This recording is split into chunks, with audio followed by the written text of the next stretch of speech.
Assalamualaikum warahmatullahi wabarakatuh. Saya Rizky Devullah dari kelas 86. Saya Rio Pratama dari kelas 85. Saya Raisa dari 86. Saya Mamdu Mustari dari kelas 85. Saya Imamul dari kelas 86. Saya Intan dari kelas 86. Saya Humaira dari kelas 85. Siap mendukung sebuah penilaian untuk kinerja PPG Daljab 2020.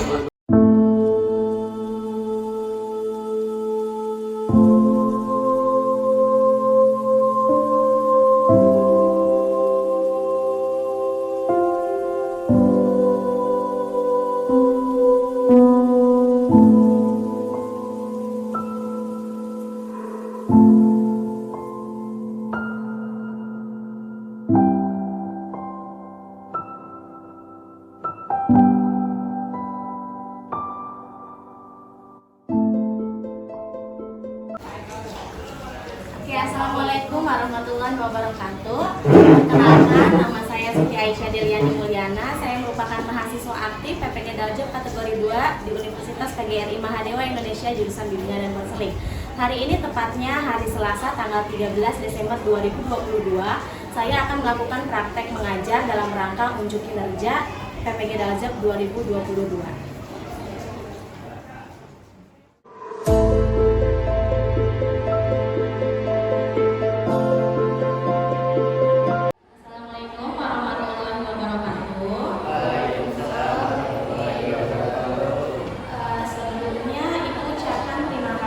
Untuk kalian, karena kalian sudah bersedia hadir pada kegiatan bimbingan kelompok ini.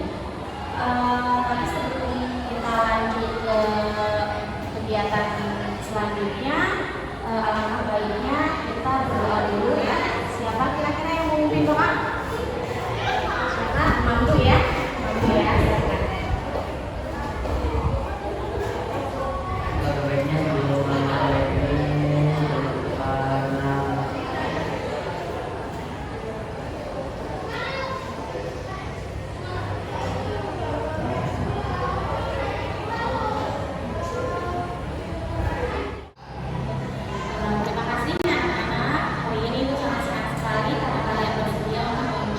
Silakan. Bimbingan kelompok di kelas ini. Sebelumnya Ibu sampaikan dulu bahwa waktu yang akan kita tempuh dalam pelaksanaan bimbingan kelompok ini adalah satu jam pelajaran, yaitu 1 kali 45 menit ya. Nah, sebelum dimulai alangkah baiknya kita perkenalkan diri dulu ya masing-masing biar kita saling mengenal. Tapi memperkenalkan dirinya Ibu minta untuk menyebutkan kelebihan diri masing-masing. Ya, misalnya dimulai dari saya ya. Saya Aisyah, pemberani dan sangat hebat ya. Nanti dilanjut sama Rizky ya. Setelah saya menyebutkan kelebihan saya, dilanjut dengan namanya Rizky. Misal saya Aisyah, seorang yang cantik dan baik hati, di samping saya ada Rizky, lalu dilanjut kepada Rizky ya. Itu seterusnya ya, paham ya? Mulai ya dari sekarang ya. Halo teman-teman, perkenalkan nama saya Aisyah. Saya bertugas sebagai pemimpin kelompok kalian ya. Saya seorang yang baik hati dan dermawan. Dan di samping saya ada Rizky. Nama saya Rizky, saya seorang yang tampan dan pemberani. Dan di samping saya Aina, seorang yang lembut dan menyenangkan. Dan di samping Saya Mamdu, seorang yang bertanggung jawab dan dapat diandalkan. Di samping saya ada Rio Pratama. Saya seorang yang cantik dan baik. saya Raisa, seorang ramah dan pintar. Di samping saya Intan, seorang yang baik hati dan berbakti. Di sebelah saya Imamul, saya seorang yang bijaksana dan berani. Oke, terima kasih semuanya ya. Kita sudah saling memperkenalkan diri ya. Saya pengen coba kalian semua untuk kenal nggak sih nih, dengerin nggak sih tadi temen yang ngomong gitu ya. Coba Mamdu, mana Mamdu? Mamdu, di depan kamu namanya siapa? Intan. Nah, betul, betul, oke. Coba Maira deh ya. Maira, di depan kamu siapa namanya? Imamul. Betul namanya Imamul. Imamul ini seorang yang bijaksana sederhana dan pintar. Wih, mantap ya. Oke, kita masuk ke kegiatan ya. Kita udah perkenalkan diri. Sebelum kita mulai, biar segar kita main ice breaking dulu. Mau ice breaking ya? Oke, berdiri sekarang. Ikutin saya ya. Saya pengen yang heboh, nggak ada yang jari-jariman, nggak ada yang malu-maluan. Saya pengennya kalian semua heboh, kalian semua semangat dalam mengikuti kegiatan yang kelompok ini. Lihat saya ya, tangannya ke atas. Ke atas tangannya. Pernah dengar nggak lagu yang tangan ke atas diputar-putar? Ada beberapa anak pramuka di sini ya. Anak pramuka pernah dengar nggak? Ice breaking kayak gitu? Hah? Enggak ya? Yaudah, ini apa namanya?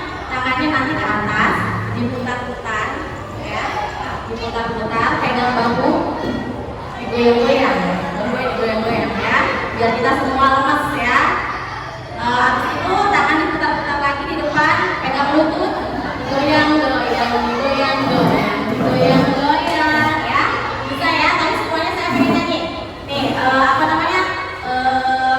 Liriknya seperti ini. Tangan ke atas, diputar-putar, tangan di bahu, digoyang-goyang, tangan di depan, diputar-putar, tangan di lutut, digoyang-goyang ya.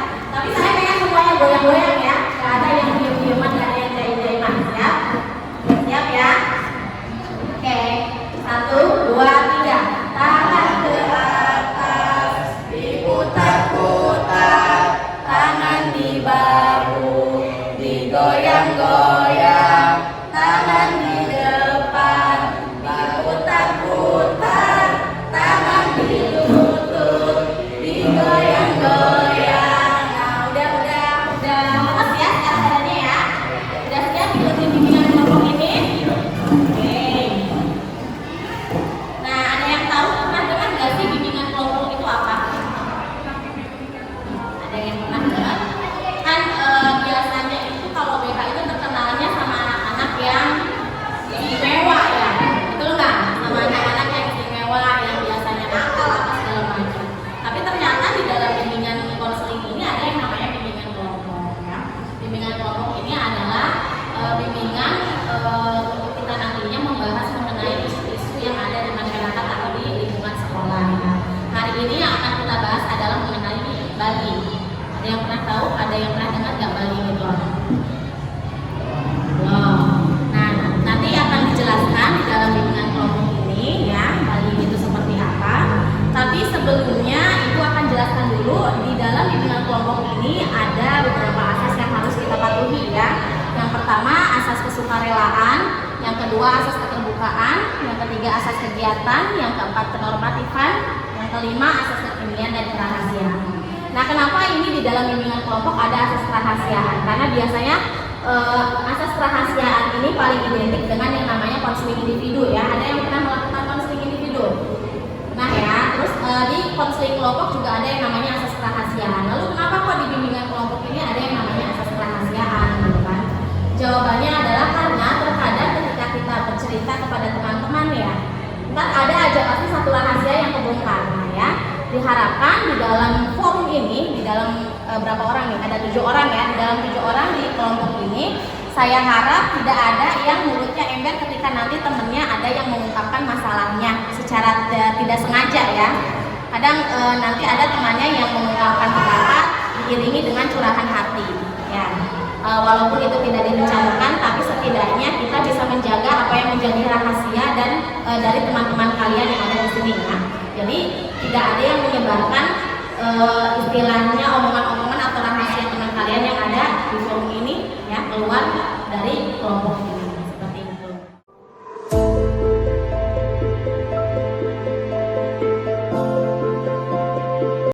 Ada yang mau ditanyakan nggak sebelum kita beranjak ke tahap selanjutnya, tahap inti? Ada? Mengerti ya? Mengerti semua? Dan nanti saya minta ketika nanti kalian mengeluarkan pendapat, mengemukakan ide yang ada di dalam pikiran kalian, tetap menjaga tata krama sopan santun cara berbicara ya. Tidak ada yang berbicara kasar atau di luar jalur ya. Bisa nanti kalau ada yang ingin berpendapat silakan ajukan tangannya ya. Terus diiringi dengan nama saya, misalnya Imamul ya. Saya berpendapat seperti ini Bu, gitu ya. Paham ya? Ada yang mau ditanyakan nggak?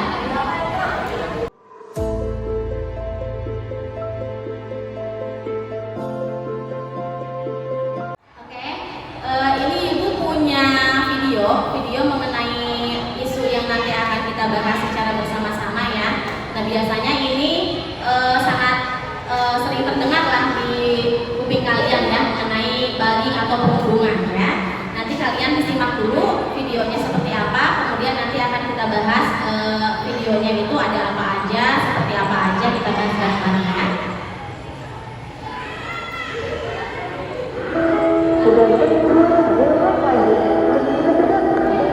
Apakah teman KC pernah menyaksikan perundungan atau bullying seperti itu? Bagaimana perasaanmu melihat hal tersebut? Mungkin kamu akan merasa sedih, takut untuk membela, bahkan khawatir jika hal tersebut terjadi padamu. Menurut kamu, kira-kira bagaimana perasaan pelaku bullying ya? Atau mereka tidak punya rasa khawatir? Benar, sebetulnya mereka juga merasa khawatir jika ada pembalasan. Dari sini kita melihat bahwa semua orang yang terlibat bullying, baik pelaku, korban, ataupun yang menyaksikan ada perasaan cemas dan khawatir. Karena itu, perundungan harus dicegah atau diatasi supaya berkurang atau berhenti. Perundungan atau bullying merupakan tindakan mengancam, memaksa, mengolok, atau melukai yang dilakukan oleh seseorang atau sekelompok orang yang biasanya memiliki posisi lebih. Misal badannya lebih besar, lebih punya kuasa, atau lebih kuat kepada orang lain yang lebih lemah. Tindakan ini juga biasanya dilakukan berulang sehingga menjadi kebiasaan. Nah, kenapa bisa ada perundungan? Biasanya karena pelaku bullying merasa dengki atau dendam, kemudian melampiaskannya pada korban yang lebih lemah. Perundungan dapat terjadi di mana saja, saat istirahat atau pulang sekolah, di jalan, ataupun di rumah. Nah, kenali nih 3 jenis bullying yang dapat terjadi. Pertama, verbal atau melalui ucapan, seperti pemanggilan nama julukan yang kurang baik, merendahkan, rasis, dan juga mengancam. Kedua, fisik, seperti memukul, menendang, memalak, mencuri, atau sentuhan yang tidak diinginkan, dan masih banyak lainnya.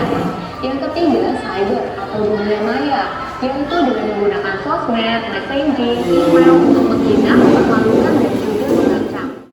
Oke, barusan kalian udah lihat ya video mengenai bullying ya.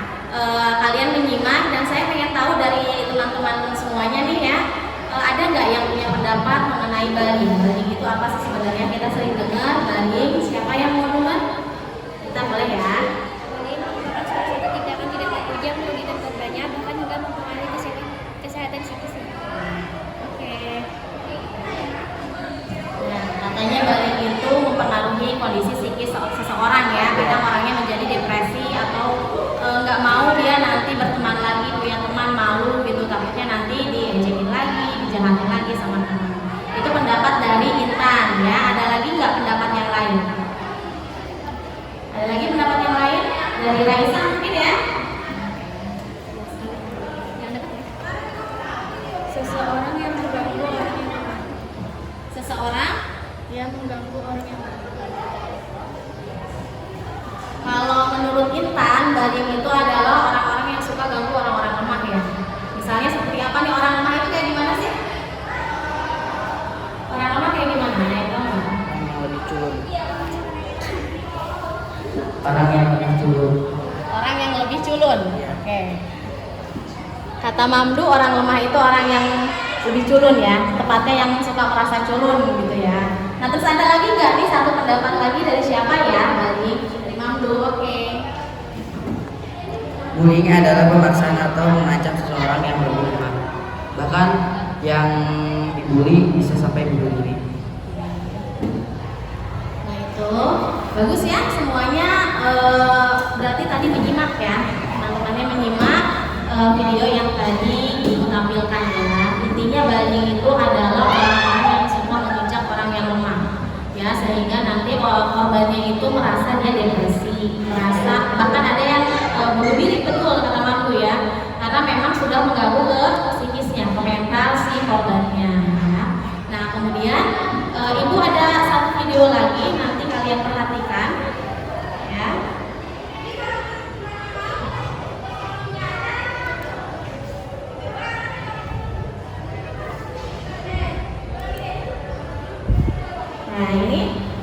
video mengenai sebetulnya buat Bali ini lagi hangat-hangatnya.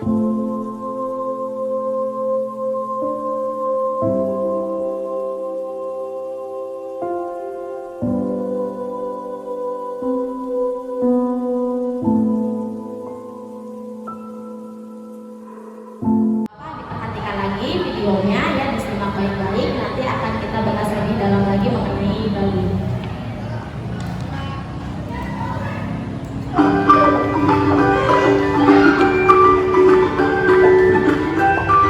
Apa itu Bali?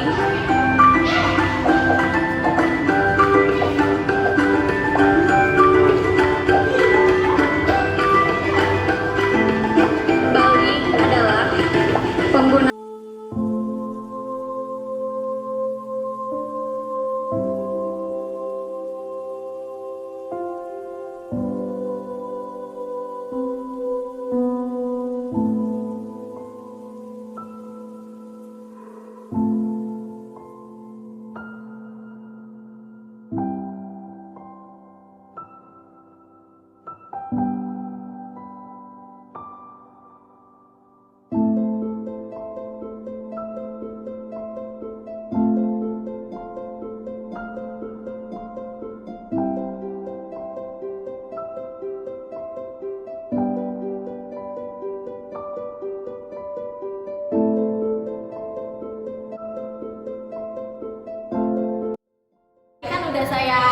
udah kita lihat bersama-sama ya, ada 2 video tentang baling ya. Kalian udah paham baling itu apa, yang pengertiannya apa, tadi udah paham juga, udah lihat juga. Nah sekarang yang ingin saya tanyakan ya, kita diskusikan bareng-bareng itu sebetulnya kenapa sih bisa terjadi baling di sekolah atau di lingkungan rumah. Pasti adalah sedikitnya orang yang ngata-ngatain ya, yang ngata-ngatain nama bapak ya, yang ngata-ngatain misalnya hidup amat lu gitu ya. Kadang kan ada kayak gitu ya, secara tidak sadar itu sebetulnya baling ya. Nah terus kenapa bisa terjadi faktor seperti itu? Kenapa baling itu terjadi? Ada faktor-faktor yang membuat baling itu terjadi nggak? Gimana nih menurut kalian? Siapa yang punya pendapat?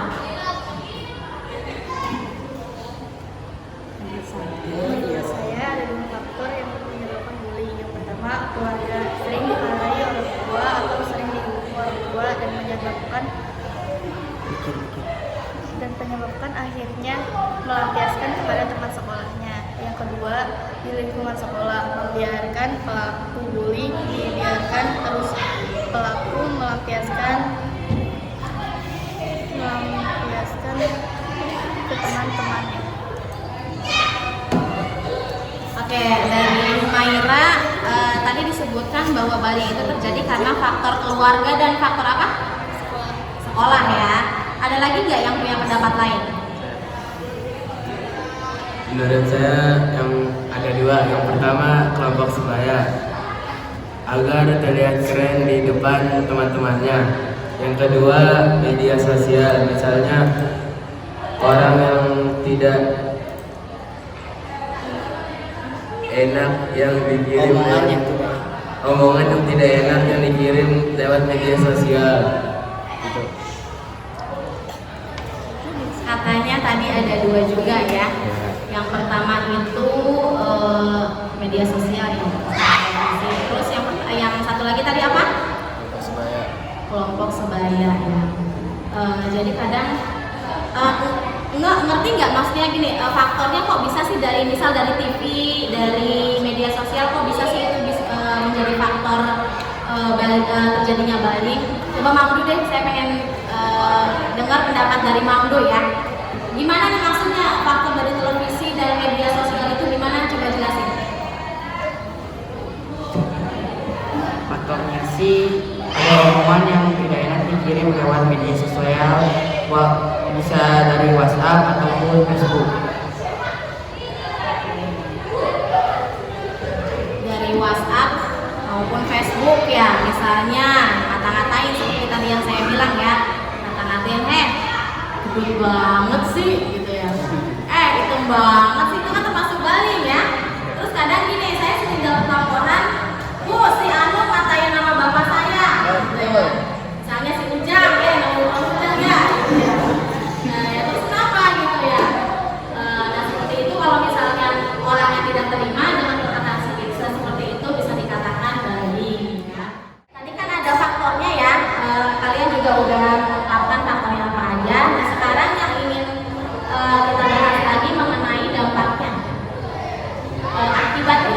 dari banding ini apa sih? Apakah kenapa? Coba ada yang mau mengungkapkan pendapatnya? Rio ya. Menurut saya dampaknya kurangnya motivasi dan atau dari putus asa. Kurang percaya diri sama motivasi ya, terus putus asa akhirnya. Coba yang lain, siapa yang mau? Dampak dari bullying salah satunya dalam masalah seksual organ yang bermasalah ataupun kehamilan yang tidak diinginkan, dan masalah-masalah terhadap mental seperti susah tidur, susah makan. Oke, teman-temannya udah paham semua ya. Dampaknya apa, faktornya apa, bandingnya itu apa ya. Jadi dampaknya menurut Rio dan Mahmud tadi katanya ada yang menyebutkan kalau bullying itu berdampak pada fisik ya. Cemas, susah tidur juga berpengaruh terhadap percayaan dirinya. Orang yang dibully biasanya nantinya tidak akan percaya diri. Nah, terus coba saya pengen tahu teman-teman ada nggak yang pernah dibully atau pengalaman temannya ada yang dibully, boleh diceritain di sini gimana ya. Nah, dari teman-teman semua nih di sini para anggota kelompok dalam bimbingan ini ada nggak yang kiranya punya pengalaman pernah dibully, pernah jangan sampai kalau dibully ya, karena misal temannya ada yang pernah dibully sama orang lain, ada nggak kira-kira? Pengalaman karena ada teman saya yang dikeroyok, dipukul, kisaran 5 orang lebih. Nah, dalam kejadian itu korban jadi mempunyai luka di muka, di punggung, dan sebagainya. Barusan nih Mamu udah cerita ya, katanya temennya ada yang sampai dipukulin ya, sampai bullyingnya itu udah ke tahap yang parah ya, bukan orang lain ya. Sampai ada yang teman-teman luka ya, segala macam. Itu kejadiannya di mana? Di rumah ya, di rumah. Nah terus ketika kamu menyaksikan itu, kejadiannya kan di depan rumah. Nah kamu ngeliat kan? Apa yang kamu lakukan? Pas kamu melihat ada yang dibully sampai dikeroyok kayak gitu. Saya mencoba bercerai dan melaporkan kepada hukum tetangga atau RT di tempat tersebut. Bagus ya, nah itu berarti sudah mulai terbuka bahwa tindakan seperti itu termasuk membuli dan harus dilaporkan kepada lingkungan sekitar. Misal ada orang dewasa diceritakan, dilaporkan kepada orang dewasa yang ada di sekitar. Kemudian ada lagi nggak yang punya pengalaman temannya dibully atau ngalamin diri sendiri dibully? Ada nggak? Sebelum saya pindah ke sekolah ini, saya dulunya tinggal di pesantren. Pada saat saya tidur di aula, saya dibawa ke teman saya keluar. Di situ saya belum sadar apa-apa. Pas sama saya lagi bangun di luar itu udah pagi. Waktunya udah pagi. Gak ada yang bangunin saya. Dan kamu itu kejadian seperti itu membuat kamu merasa tidak percaya diri ya? Oh gitu. Jadi katanya dulu kamu pernah mengalami di pesantren ya? Lagi tidur digotong, kemudian ditinggalin gitu aja, dibilangin keluar ya. Sampai bangun-bangun ternyata di luar, dan itu membuat kita kepercayaan diri Mamdu menurun, akhirnya pindah ke sini. Ada kiat-kiat apa dari anggota kelompok lain nih dalam mengatasi bullying? Misalnya ada cara-cara khusus apa biar kita sendiri tidak menjadi korban dan teman kita juga tidak menjadi korban, apalagi menjadi pelaku. Ada yang baik pendapat?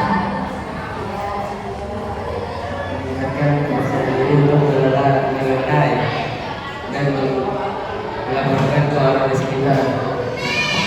Katanya caranya Bu ningkatin rasa percaya diri ya, biar kita pede di depan orang sehingga orang nggak mau membuli kita atau ngeledek kita. Terus juga kalau ada tindakan bullying langsung dilaporkan biar tidak terjadi lagi hal seperti itu.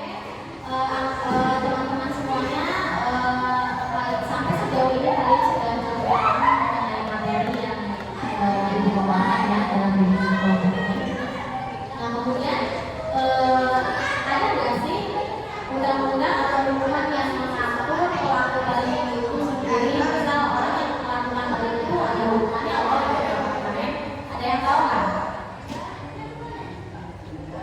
Nah ini nanti akan kita bahas, kita lihat videonya ya. Ternyata ada loh undang-undang yang mengatur mengenai pelaku dan korban bullying terhadap anak. Nah apalagi kalian di usia remaja ini ya. Ini kita tonton bareng-bareng, perhatikan biar kalian semua bisa paham ternyata undang-undang itu hukumannya tidak main-main loh. Silahkan ditonton ya.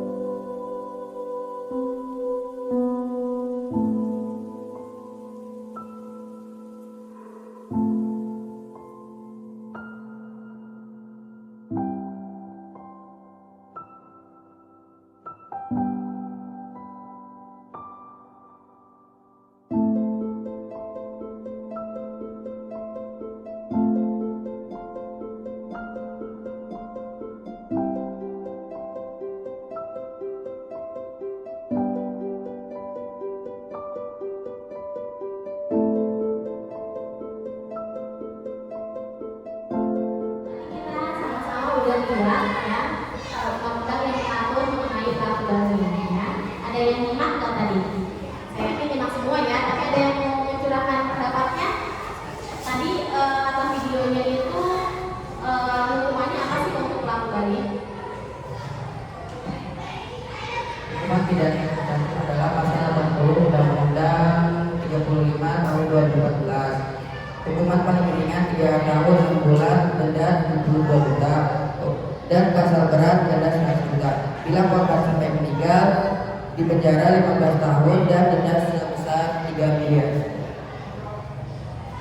Nah berarti dari penjelasan itu memang betul-betul tidak main-main untuk pelaku bullying ini ya. Nah, jangan sampai kita atau teman kita melakukan tindakan bullying kepada teman-teman ya. Kalau misalnya teman-teman yang merasa tidak terima dengan tindakan yang dilakukan, maka dia bisa menuntut dan hukumannya bisa tidak main-main. Tadi terakhir kalau sampai meninggal katanya 15 tahun penjara dan 3 miliar ya. Setelah kalian mendapatkan bimbingan kelompok dengan materi bullying, harap ya kalian bisa menjaga diri dari tindakan seperti itu ya. Entah itu menjadi korbannya, apalagi sampai menjadi pelaku ini jangan sampai ya.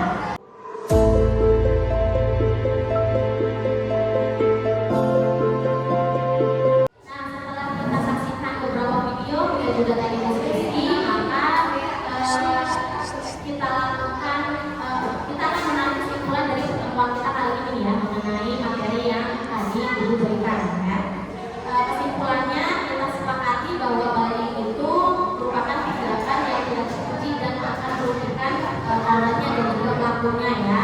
Dan faktor-faktornya dan dampak-dampaknya juga nantinya akan berpengaruh kepada pelaku dan korbannya. Nah terus hukumannya juga tidak main-main, betul ya? Hukumannya tidak main-main untuk si pelaku bullying dan dampaknya juga tidak main-main untuk si korban ya. Seperti yang tadi teman-teman jelaskan ya, bahwa dampaknya untuk korban itu bisa sampai menyebabkan kematian. Dan untuk pelaku, misalkan nanti ada yang sampai menyebabkan kematian itu, denda itu sampai 3 miliar dan penjara 15 tahun ya. Terima kasih diucapkan kepada anak-anak semuanya, kepada anak-anak kelompok semuanya. Kalian hebat, bisa mengikuti dengan mereka kalau sampai akhir. Setelah itu minta nanti kalian untuk melakukan evaluasi ya terhadap materi yang akan kita pelajari hari ini. Evaluasinya nanti akan dikirimkan melalui Google Form. Kalau nanti diisi ya semuanya ya, nanti sampai diisi. Kemudian sebelum kita tutup, baiknya kita melakukan kita berdoa dulu ya. Doa yang akan dipimpin oleh Pak Guru. Sebenarnya sebelum sendiri ini berdoa mulai.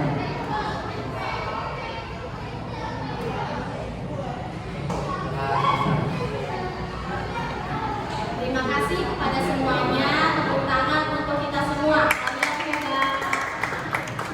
Terima kasih.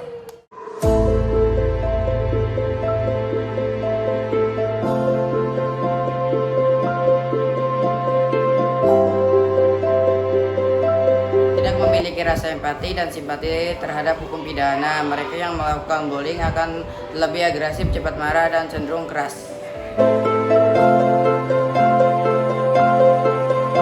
Korban bullying akan merasa depresi, trauma, dan menghindari interaksi sosial.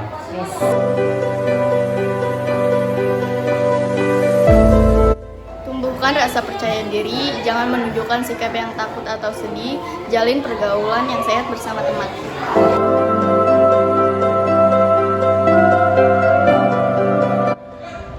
Kegiatan yang baru saya laksanakan adalah kegiatan bimbingan kelompok.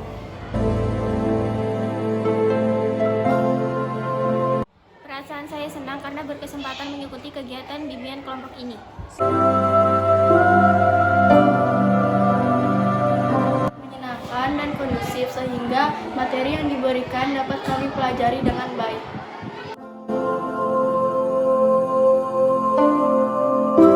Topiknya ngena banget, apalagi soal bullying seperti ini. Banyak hal yang tidak tahu menjadi tahu. Dulu saya menganggap ngatain teman itu biasa aja, tapi ternyata itu termasuk bullying.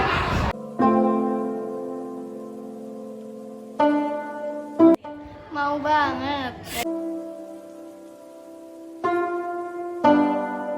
Harapannya akan ada topik atau pembahasan yang lebih menarik dan lebih menyenangkan lagi.